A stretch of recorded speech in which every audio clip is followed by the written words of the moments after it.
My name is Amy, and I'm a 34-year-old art conservator. I live on an island called Garrick's 8, which is located in southwest London in the middle of the River Thames. The island is home to 22 houses and is named after the 18th century actor David Garrick. 8 years ago, I made an impulsive decision to move to the island after being priced out of the rental market in nearby Kingston upon Thames. The reason this was such a crazy decision is because the island has no land access and can only be reached by boat. I live with my 2 cats, Rambo and Anakin, as well as my dog Lemon. You may think that island life is all sunsets, kayaking and cocktails, but the realities of dealing with Mother Nature, temperamental boat engines and the local wildlife always keeps you on your toes. Join me on this adventure as I renovate my house and garden, learn more than I ever thought there was to know about boating life on the Thames, and jump feet first into all the new experiences coming my way. Welcome to my island life. Hi everyone, welcome to my YouTube channel. I decided to start this channel to share and record my island lifestyle. When you think about living in London, you definitely don't think about living on an island, but it's honestly one of the most beautiful places I've ever been, and it's steeped in amazing history. The consensus amongst my friends and family when I told them that I was going to be moving to an island with no land access was that I was insane. Sure, I had never really been on a boat before, had never really wanted to live on the water before, and in fact I'm not really a very strong swimmer. So their concerns were not completely unfounded. So the reason that I ended up living on the island was due to not being able to find affordable housing to rent in the local area. At the time, I was an intern at Hampton Court Palace and I needed to be local as I didn't have a car. One of my colleagues who I was working with had recently bought a house on the island and she knew of one coming up for rent. After viewing it once, I fell in love, who wouldn't? And luckily I was able to come to an agreement with the landlords on a 1-year contract. Within days, I had moved out of my house share and was on the island. Fast forward 8 years and I'm still loving island life, despite all the challenges that come with a unique living situation such as this. I've been renting the house that I currently live in for the last 7 years, and I hope to save enough money in the next few years to be able to put an offer on it. I'm so lucky to have the most amazing landlords ever, and as you probably all know, that's like winning the lottery. So what can you expect from this channel? I am an avid DIYer, although I should mention that my sole experience comes from watching hours of HGTV and YouTube renovation videos. But I have big ideas and a can-do attitude which has never steered me wrong. I love learning new skills and I'm very happy to make all the mistakes. I've got plans to renovate the garden as well as redecorate the interior of the house. An added complication is that I'm conscientious that all the changes that I do need to be reversible to a certain degree, as this is still a rented house. And I also need to work within quite a small budget so that I can make sure that I'm still saving money towards the deposit for the house. I'll be sharing the day-to-day challenges that come with living on an island, as well as the picture-perfect moments that make living this lifestyle so brilliant. I hope to introduce you to the community of people that make it so brilliant to live here, as well as share a bit of the history of the local area. Finally, for those of you who know me, you know that barely a week goes by without some kind of absurd incident happening to me. For example, the time that I woke up at 5 o'clock in the morning to find a full-grown Canada goose just hanging out in my living room with the cats. That woke me up. So if any of this interests you, follow me along on this journey, subscribe to my channel, and leave your comments and questions in the box below.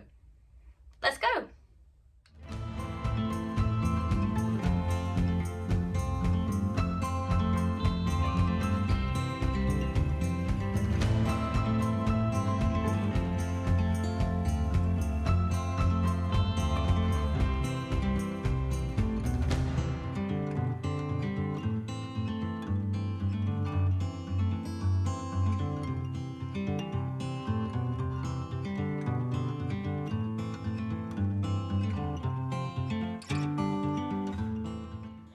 The first project I'm working on is decking over the lower step in the garden. I'm doing this to create a seating area and a place for potted plants, as well as saving myself the pain of having to cut the grass in this awkward area. So far, I've dug out the top grass layer and laid weed membrane down. To keep costs down, I've been searching Facebook Marketplace for reclaimed deck boards, and yesterday I finally found some local to me. Thank goodness it was a dry day, as deck boards don't fit easily into a hardtop convertible when the roof's on. But if you live on an island, where do you park your car? On the Hampton side of the island is a boatyard and home of the Hampton Ferry, which conveniently has a car park. This is also where our post is delivered. Once back at the car park, I need to unload the deck boards from the car and then reload them onto my boat to get them over to the island.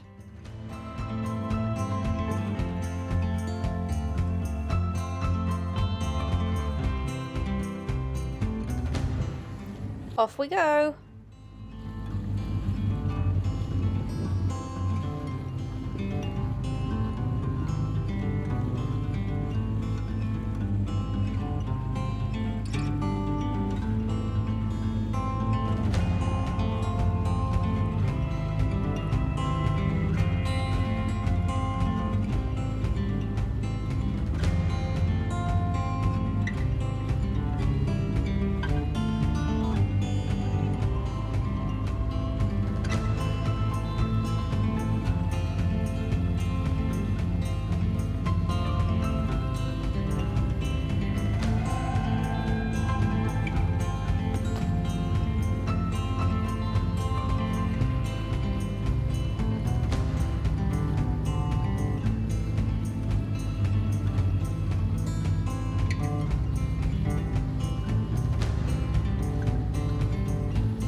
Now the unloading process happens, and because it looks like we'll be getting loads of rain in the next few days, I'm storing them in some plastic on my top patio, ready for when I can install them.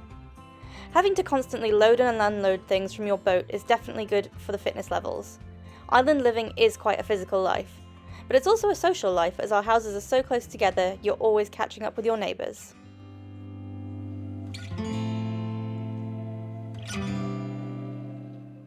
So the installation plan should be quite simple.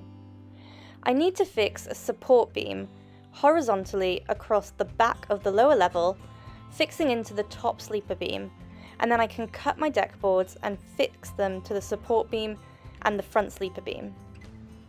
You're probably wondering why I'm installing lots of short boards perpendicular to the front sleeper, instead of fewer boards parallel with the sleeper, and this is because the back sleeper is significantly bowed, and this, in combination with the metal rods holding the sleepers in place, would be an absolute nightmare to try and cut a deck board to fit.